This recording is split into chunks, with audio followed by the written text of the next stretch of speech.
High five your neighbor. I didn't see you guys high fiving your neighbor. Get around and high five everybody. Keep going until you get everybody high five. Keep going, keep going, keep going, keep going. You too. Good job. All right, you can sit down now.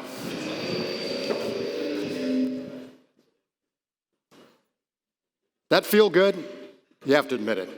Get up, get the blood flowing, and get the day started. You got a lot to learn today. I want your brain to be sharp. I want your mind to be ready to hear what you're going to have to hear. Now, who's your favorite football team? Cowboys. Patriots. Chiefs, Dallas. Eagles. Who's the best football team? Patriots. Okay, I'm not going there. I want to get out of Austin alive, so I'm not going to go there. But imagine this. Your favorite team is in the Super Bowl, and you're behind by 1. You've got 6 seconds on the clock. You got time to make one more play. One more desperate play. What's it called? Hail Mary. Okay, so quarterback steps up to the line of scrimmage. He's getting ready to go. Hut, hut, hut, hut. He's got the ball. He steps back. They force him out of the pocket. He's looking for his guy, and then he lets it rip. What happened?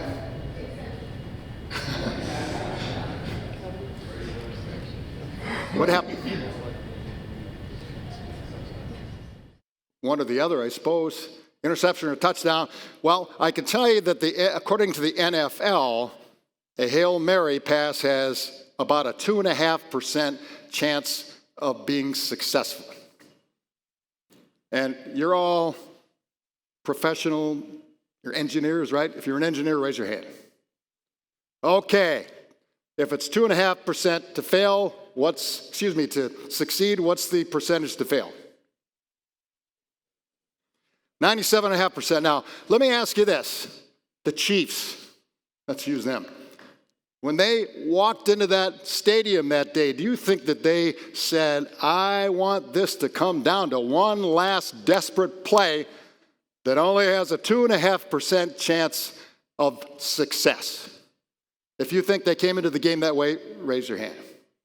Of course not. But this is what Rust Belt CEOs are doing every day. Every day, Rust Belt CEOs are banking on a Hail Mary pass, hoping that something bad doesn't happen, hoping that they get to retirement, and hoping that the bad guys don't catch up to them. Anybody in the Rust Belt industry here, or you're all high tech? You don't have to be ashamed of it.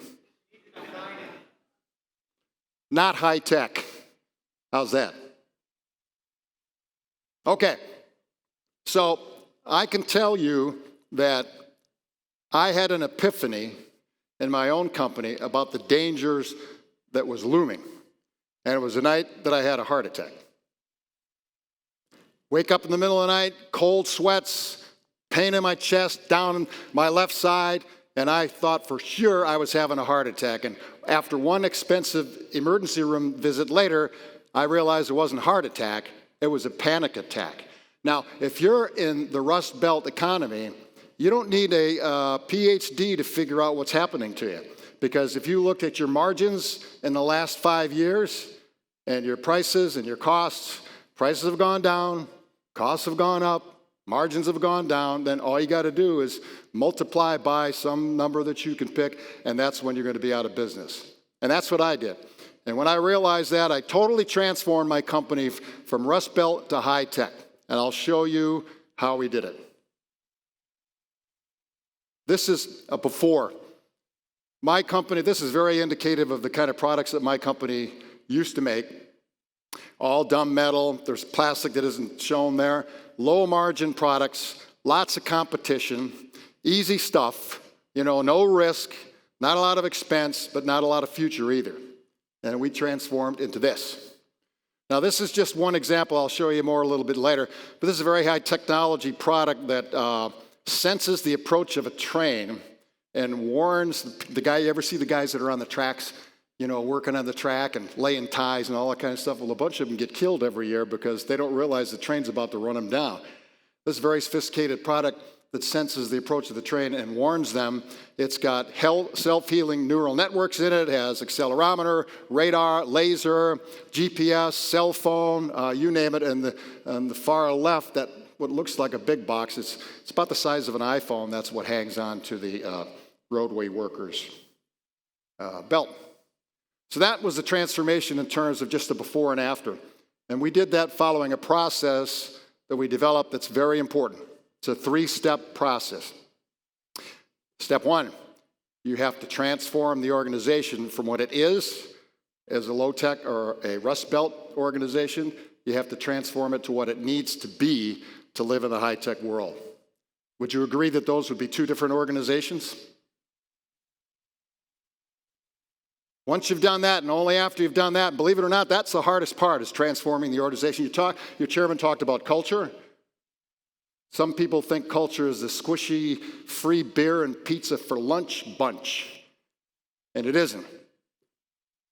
So the second thing after you've transformed your organization is you have to ignite innovation with what I call an innovational potential process. And once you've done that, now you have to disrupt the market. So I'm going to unpack these one at a time in the next 24 minutes.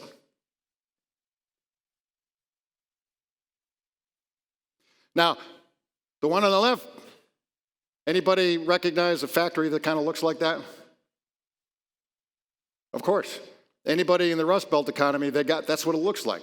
And that's what the worker looks like. And then on the right-hand side, of course, is a very high technology company. Now, there are 2 major differences between the low-tech and the high-tech world in terms of the organization, in terms of how they operate. First, operational characteristics. If you're in the low-tech Rust Belt world, you get a purchase order, you cut a tool, you ship a product, and you collect your money. That sound familiar? Okay, all of that might be in a period of 3 months, maybe a little longer, a little shorter, but it's very, very certain. It's a very certain world. You don't cut the tool until you get the PO. Probably your customer owns the tool, huh? You don't cut the tool until you get the PO. You put the PO out, you ship the product, you collect your money. It's a really certain world, and it's a really low-risk world. And that's why most CEOs prefer to live in it, because they like low risk. They don't like to disturb your boards. Who reports to the board here? Some of you must report to boards. Okay. Answer this for me.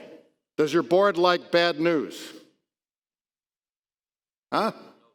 Okay, I didn't think so. Does your board always want to hear everything's okay, board, and it's always going to be okay forevermore? He's laughing because he knows exactly what I'm talking about. You go down this path, you better make sure your board is, pardon the pun, on board, because that's probably the most difficult part, because they like good news. They don't like bad news. And so that's the dumb metal and low-tech side. When you move into the high technology world, and I know there are a lot of high-tech companies here, especially when you first start, it's very high risk. Very high risk. And you won't have a purchase order when you get started, and you'll hope you get one at some point in time. You'll plow a lot of money into product development until you can actually ship a product and commercialize it. So it's a very, very high risk. And instead of the timeline being measured in months, like it is in the low technology world, it's measured in years.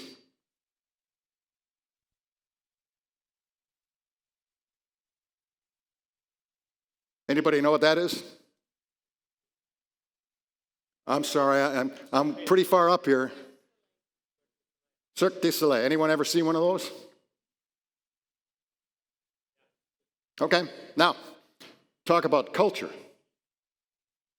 And talk about a cultural transformation. At the end of the day, the transformation of your company, if you want to go from low-tech, Rust Belt into high technology, it's a cultural transformation.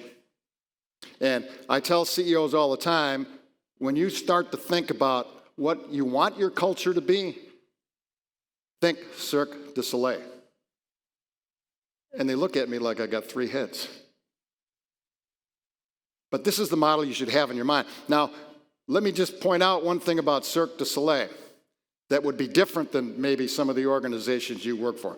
Cirque du Soleil performers come to work every single day intending to do better than they did the day before. Right on the edge. They're all pumped up, psyched out, ready to do better than they did before. Raise your hand if every one of your employees is exactly like that. I didn't see. It's okay. This is not easy to achieve. What you need is what I call a culture by design, not a culture by default. Most organizations have cultures by default. If your organization is a culture by default, raise your hand. I see a lot of hands going up like this. It's okay. If your organization has a culture by design that was designed intentionally and purposely, raise your hand. That's good. That's good. Because that's what has to be done if you want to move into the high-tech world. I'll only talk about one thing. We have a process that we developed called the 7 Values of Ingenuity. It's a very specific, very deliberate, very purposeful process of moving a culture from low to high performance and from low to high tech. I don't have time to get into all of those today, but you can read about it in my book, and if you have questions about that later on, you're welcome to call me. One thing I will talk about, one of the values that we have, and one of the values that, who's got a value? Raise your hand if your organization says, teamwork, yeah. That's us, teamwork. Only 2 hands, 3 hands? Oh, come on, it's all right, you can raise your hand. Okay. Who's against teamwork? Raise your hand. Nobody's against teamwork. Teamwork is like mother and apple pie. You can't be against teamwork. Everybody wants it, but if everybody wants teamwork, and teamwork is such a great thing, how the hell come, why do so many organizations suck at it? You've seen it, right? I'll tell you why. Only spend a minute on that. I'll tell you why. Because they'll say they want teamwork, but they'll put all the policies and procedures of the organization stacked against it. We want teamwork, but, you're shaking your head. We want teamwork, but we reward people for individual performance. Your organization do that? We want teamwork, but we don't hire people that we think would be good in a team. We want teamwork, but we isolate people in their own silos and their own departments, and we don't put them together. We don't incentivize them to be a team. We don't recognize them when they're a team. We don't reward them when we're a team. We do everything that we can not to have a team. Perfect example. Who's in manufacturing out here? Raise your hand. Great. Then you're the guy that's responsible to shove all this shit out the back door, whether it's got a defect in it or not, right? You got to make your month, right? Or you got to make your year, right? I'm being a little facetious here, but not much. Who's in quality here? All right. So the manufacturing guys get paid to get this stuff out the back door, and the quality guys get paid to make sure nothing ever gets out the back door, because it can't, if it doesn't get out the back door, it can't have a defect in it. I'm being a little facetious, but if you've worked in as many organizations as I have, you know that the manufacturing and the quality guys are often like this. Why? Because they get paid differently. You get paid to do a certain thing, have a certain defect level. Your manufacturing guy may get paid to do that, but he mostly gets paid, and what gets his attention is when things get out the back door or don't get out the back door. What I do in my company, part of our transformation is we have every department has to have their own goals. Don't misunderstand me, but everybody in my company is measured by one thing: operating profit. Nothing else. At the end of the year, we either made the operating profit and everybody gets the incentive and they all know what it is, or we didn't make the operating profit and nobody gets the incentive because everybody knows what it is. So you've got your organization transformed, and it's time to ignite innovation. Now, the first thing I'll say is, if you want to have an innovative company, you got to make it from the top, number one priority. Number one priority. And then people will go, yeah, but you know, I got to do this, and I got to do that. And yep, that's like life. You've got to juggle your priorities, but this has to be very high on the priority list. of a CEO or a senior leader, because if it's not, nobody is going to pay attention to it, because you come out with this cool new plan, we're going to be innovative. And people go, yep, right, okay, fine. If I ignore it, it'll go away. That ever happened to you? Senior leaders announce some great big initiative, and you wait long enough, and no one ever, it's like a strategic plan. Raise your hand if you've ever done a strategic plan. I love strategic plans. You know what the definition of that is? It's going to cost a lot of money and take a lot of time, and it'll end up with nothing but a book on the shelf. You can't predict the price of gas next month. So how in the hell are you going to predict where your market's going to be, where you need to be over the next 5 years? Don't misunderstand me. You have to do some of that, but it's overrated. So make it number one priority. And as a number one priority, you got to give people the time, tools, and the technique to do it. Give an example. In my company, all my employees are expected to spend 20% of their time on innovation, on thinking about things. Now, excuse me, if I tell them you got to get the 100% of the work done and 80% that's left over, what's going to happen? Innovation goes right out the window. So I hired 20% more people to make up for that, so people have the time and the tools.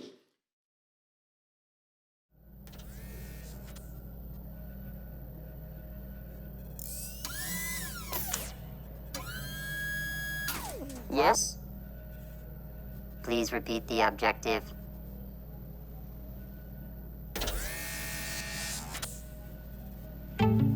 Robots can't do things like humans can. Okay, so you throw the edict out there, the mandate, and you say to people, I want innovation. I want you to be innovative. You know, did you know that it's a myth that most people believe that you're either creative or you're not? You're either born an Einstein or not. It's not true. Creativity is a learned skill. This is not the way to do it. You just don't throw them in the deep end of the pool and hope that they come out on the other side. Here's what I did. I hired the ex-chief creativity officer from the QVC Network.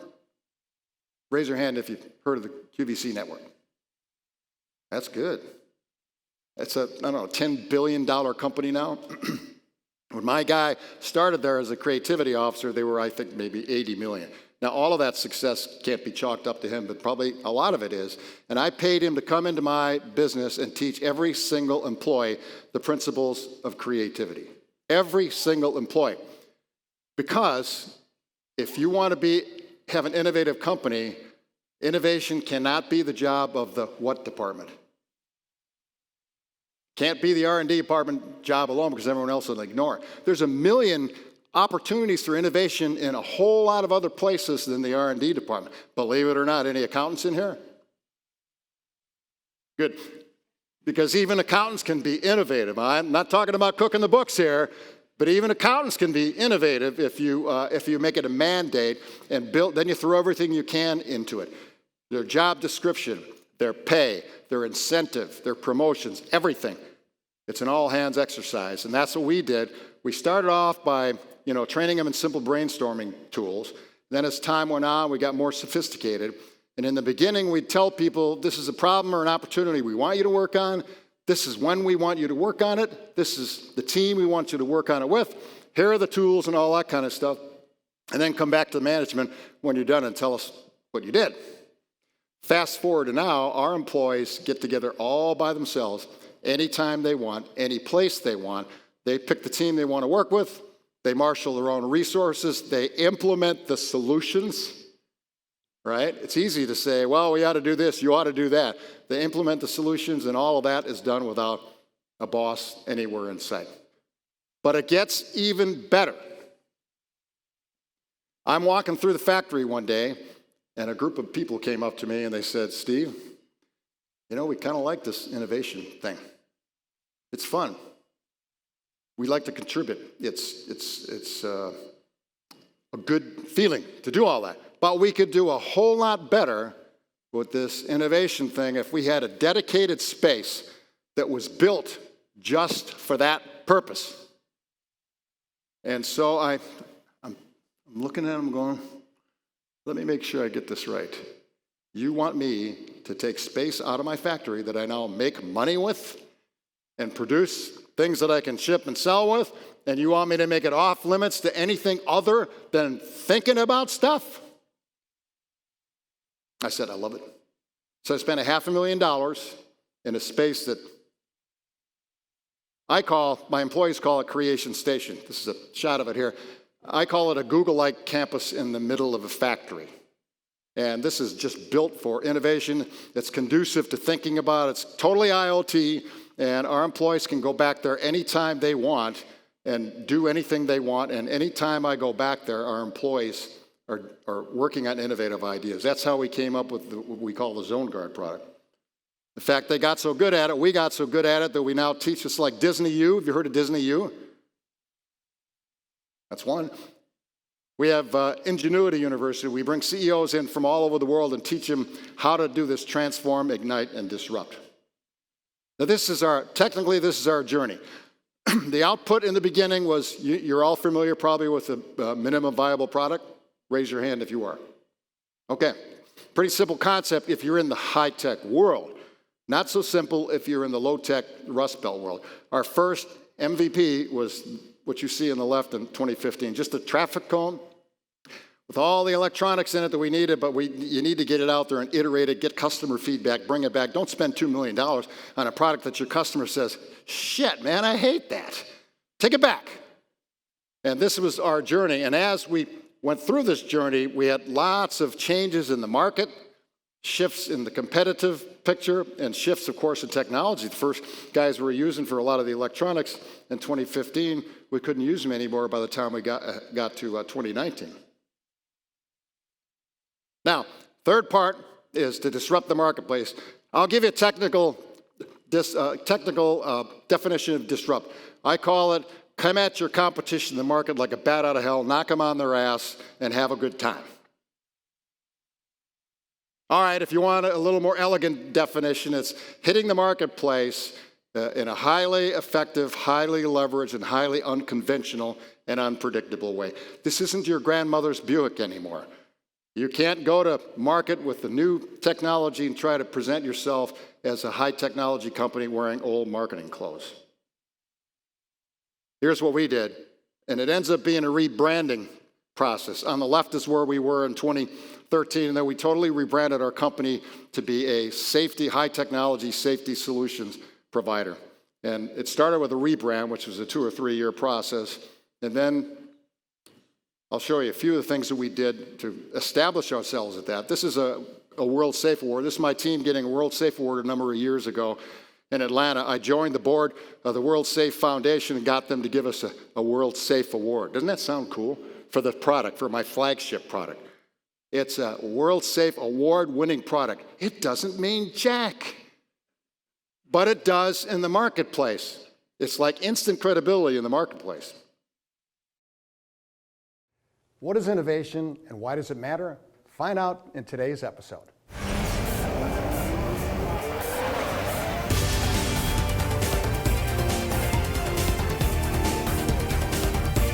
One of the biggest decisions you will ever make is whether you're going to invent or not. So make sure you take that decision very seriously. This is just another thing we did to establish ourselves as a mission-critical, high-technology safety supplier. We're actually on season 2 now. This was part of season 1 where we did 13 episodes. You know, it's just like when you watch one of these, like Suits or Lucifer or something, you know, it's 13 episodes, you know. If you do it right, they look forward to the next. This began to establish us with credibility. We spread it out all over social media. We spread it out. We do email campaigns on it. We show them at trade shows, and it clearly established us as a high technology and safety supplier. And we did a bunch of other stuff that I don't have time to get into today. So I have one last thing to say. And this is probably the most important thing I'll say today. If you're a senior executive or you're a CEO of a Rust Belt company, it's not too late to make the most critical decision in your career. And it's going to be a gutsy one, I guarantee you. Most critical decision in your career. And it's a simple decision. It's easy. You're choosing between prosperity or bankruptcy. one or the other. There is no middle road. If you're a Rust Belt company, I'll give you 10 years at best, and you'll be bankrupt. So those are your choices. You can either be bankrupt or you can choose prosperity. Now, if you're like this guy, what I call my first book, A Fat, Dumb, and Happy CEO, you're going to live in denialville. You'll say, it's not going to happen to me, competition isn't going to catch up, market's not going to change, I'll retire, it doesn't matter, I can't afford it, I can't convince my board. You'll have a million excuses, and you will have chosen bankruptcy by default, by not making a decision. But you can make a better choice. You could choose prosperity for generations to come if you totally transform your company from Rust Belt to high technology. But just remember this, your doomsday clock is ticking, and it's almost midnight. Thank you. I thought that Steve's presentation was absolutely amazing. The energy that he brought to the room was simply unbelievable, and the actual content, he touched upon so many important things and challenges that a lot of our attendees are going through, and the change management is one of the biggest struggles, and Steve certainly knows how to get there, and hopefully our attendees got quite a few ideas on how to change their processes and how to get to the next level of collaboration and technology innovation. I'm sure they did, but it was great. First thing that was very obvious is that he's got a passion for the topic and for his drive in the company. I think the point about companies, legacy companies, needing to embrace new technology, and it's really a live or die scenario, was a most important takeaway. But what he's actually done in his company to drive that new technology and drive the approach towards letting their customers know that they're intending to win in the marketplace, I think was really fairly evident. And so when coupled with his passion, you can see that his intention is to win and win big. I was really enthused. He had some wonderful energy. I felt one of the key takeaways that I learned was really with digital transformation, it's critical to figure out a way to break down those bottlenecks that exist within an organization to really help move digital transformation forward. That was probably my key takeaway, and it was an exciting and very informative session. Yeah, it was a fantastic keynote that came. You know, it was just hard to be following that one. It was a lot of fantastic energy. That was probably the first thing of the performance. I think key takeaway was, you know, there was a lot of how to address board level, really to take your decision upwards and how you should address it. There was also a lot of how you actually work with your team and get a lot around the capabilities and the energy you need to make the changes you need in the organization for staying there relevant. I think that was taken very, very clear. So it was a super inspirational presentation to start the day with.